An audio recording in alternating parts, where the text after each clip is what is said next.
जंगल आणि जंगलातले प्राणी आणि पक्षी हे तर जणू निसर्गाची देणगीच. आणि त्या जंगलाला जपणारे तिथला आदिवासी समाज, सोबत वन विभाग. पण आमचं काय?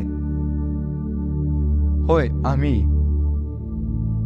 आम्ही कोळी बांधव. तसं फारसं सांगण्यासारखं नाही. निसर्गाचं दुसरं रूप म्हणजे समुद्र आणि कांदळवन, यात वास्तव करणारा आमचा कोळी समाज, जो या समुद्रातल्या माशांच्या भरोशावर कित्येक जन्म पोसत आहे.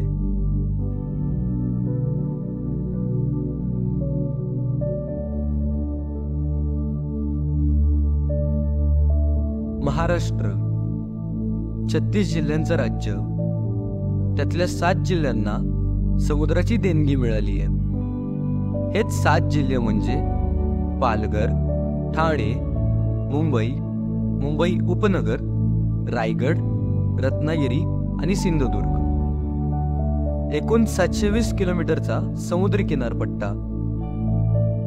समुद्र म्हटलं की कोकण आणि कोकणात मिळणारे मासे, या दोघांचा समतोल राखून आम्ही मच्छीमार मासे पकडून ते विकतो. देवाची देणगीच जणू. मासे आम्हा कोळ्यांना पोसतात, आमची भूक भागवतात. पण हल्ली या आधुनिकतेमुळे मोठ्या नौका, ज्याला तुम्ही ट्रॉलर्स म्हणतात, आमच्या व्यवसायात अडचण करू लागल्यात. अडचण फक्त आम्हालाच नाही, तर आपल्या निसर्गाला आणि त्यातल्या माशांना पण. आता तुम्ही म्हणाल ते कसं? तर वन्यजीव संरक्षण अधिनियम 1972 अंतर्गत काही मासे आढळतात, जसं पाकड, मुशी, देवमुशी, बेहरा, लांजा, हेकरू, शंख किंवा शिंपले यासारखे 42 अजून मासे समाविष्ट आहेत. ह्या मोठ्या नौका म्हणजे ट्रॉलर्स हे मासे अतिप्रमाणात पकडतात.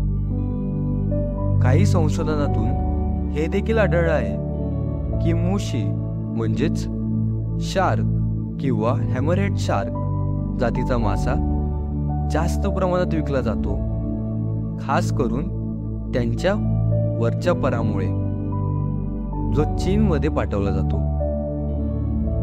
या प्रकारची तस्करी हल्ली खूपच वाढली आहे.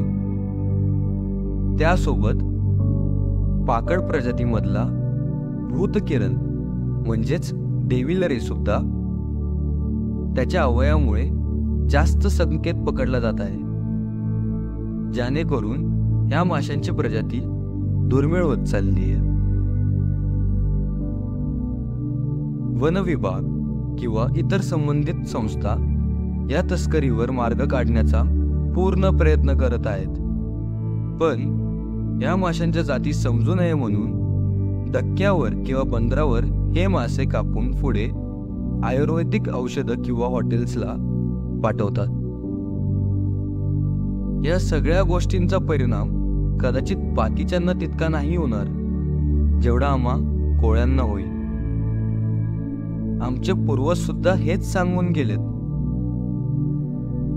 किंबहुना ती परंपराच मांडली आहे, ज्यात पावसाळ्यात मासेमारी किंवा हे मासे पकडणं प्रतिबंधित आहे.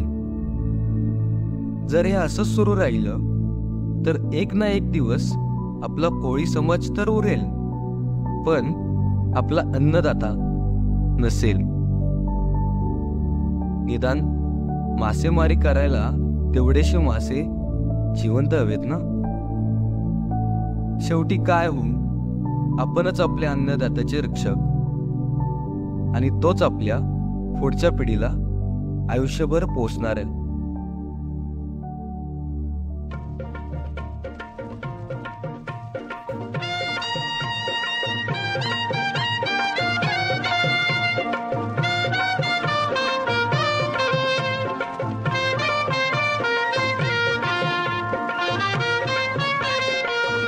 देवाची कृपा आम्हावर कोल्यांना पोसतोय समिंदर. देवाची कृपा आम्हावर कोल्यांना पोसतोय समिंदर. जगतोय आम्ही त्याच्यावर कोल्यांना पोसतोय समिंदर.